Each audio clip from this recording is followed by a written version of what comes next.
品之王嘅話，曲奇無論喺歷史定受歡迎程度都贏晒。你啱啱講嘅嘢完全係對曲奇嘅侮辱啊！係咁我就轉個講法啦。我可以肯定呢度在座咁多位想食嘅嘢一定係布丁，曲奇根本就冇可能食得飽嘅。我反對，你呢啲純粹係個人猜測。我呢啲係真憑實據。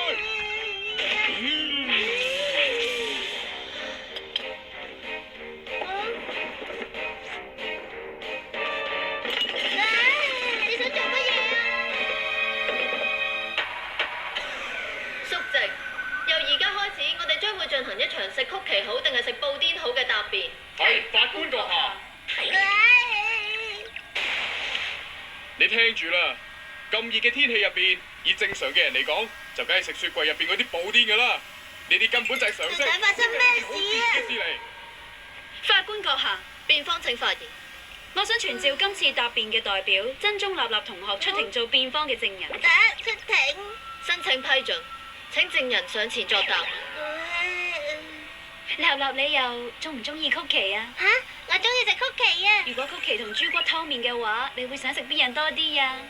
咁樣啊！雖然我中意食拉麵啊，但係我而家最想食嘅都係曲奇啊！我反對，辯方有道證人。立立你都中意食布丁㗎嗬？係啊。